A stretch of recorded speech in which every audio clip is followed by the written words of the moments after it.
കേരള മനസാക്ഷിയെ ഞെട്ടിച്ച നെന്മാറ പോത്തുണ്ടി ഇരട്ട കൊലപാതക കേസിൽ ശിക്ഷാവിധി ഇന്ന്. പ്രതി ചെന്താമര കുറ്റക്കാരനാണെന്ന് പാലക്കാട് അഡീഷണൽ ജില്ലാ സെഷൻസ് കോടതി കഴിഞ്ഞ 13-ന് വിധി പറഞ്ഞിരുന്നു. പ്രതിക്ക് പരമാവധി ശിക്ഷ നൽകണമെന്ന് ചെന്താമര കൊലപ്പെടുത്തിയ സുധാകരന്റെയും സജിതയുടെയും മക്കൾ പറയുന്നു. ഇരട്ട കൊലപാതകം നടന്ന പോത്തുണ്ടി ബോയൻ നഗറിൽ നിന്ന് സച്ചിൻ വള്ളിക്കാട് തയ്യാറാക്കിയ റിപ്പോർട്ടിലേക്ക്.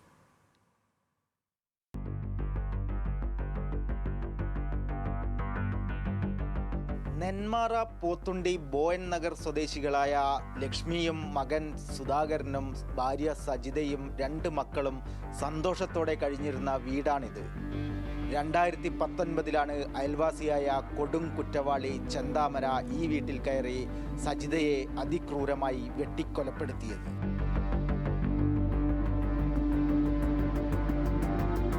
കൊടും കുറ്റവാളി ചെന്താമരയുടെ വീടാണിത്.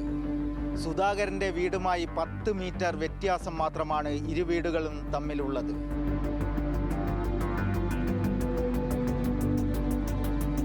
സജിത വധക്കേസിൽ ജാമ്യത്തിലിറങ്ങി ചെന്താമര 2025 ജനുവരി 27-ന് രാവിലെ ഈ വഴിയിൽ വെച്ചാണ് ചെന്താമര ലക്ഷ്മിയെയും മകൻ സുധാകരനെയും അതിക്രൂരമായി വെട്ടിക്കൊലപ്പെടുത്തിയത്.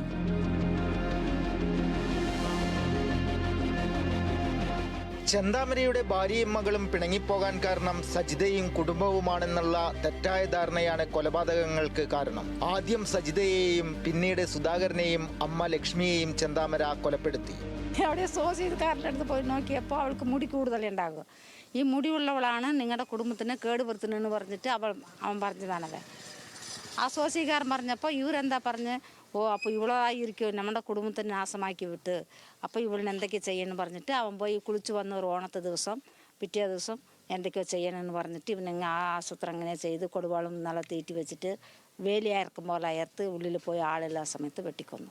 വീട്ടിൽ നിന്നും പുറത്തേക്ക് സ്കൂട്ടറിൽ ഇറങ്ങിയപ്പോഴാണ് സുധാകരനെ വെട്ടിക്കൊലപ്പെടുത്തിയത്. സുധാകരന്റെ നിലവിളി കേട്ട് ഓടിയെത്തിയ അമ്മ ലക്ഷ്മിയുടെ ജീവനും കവർന്നു ചെന്താമര. ഞാൻ 8 മണിയാകുമ്പോൾ ഈ ചെന്താമരയെ കാണുന്നു പാടത്തേക്ക് പോകുമ്പോൾ. അത് കഴിഞ്ഞിട്ട് വന്ന് 10-10:10 ഉള്ളിൽ ഈ കൊലപാതകം ചെന്താമര നടത്തണം. ഞാൻ പാടത്തേക്ക് പോകുമ്പോൾ ചുവരയിൽ ഇങ്ങനെ കുളിച്ച് കിടക്കുന്നതാണ് സുധാകരനെ ഞാൻ കാണുന്നത്. വെട്ടിയ പാടാണ് കാണുന്നത്.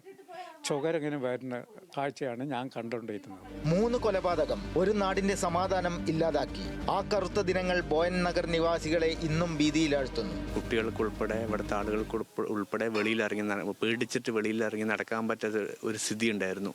അപ്പോൾ അത്തരം ഒരു അപകടമായ ഒരു ഭൂതകാലം ഇനി ഉണ്ടാകാൻ ഇവിടെ പറ്റില്ല. പരോൾ കിട്ടിക്കഴിഞ്ഞു കഴിഞ്ഞാൽ ആ പ്രതി ഇനിയും കൊലപാതകങ്ങൾ ചെയ്യും.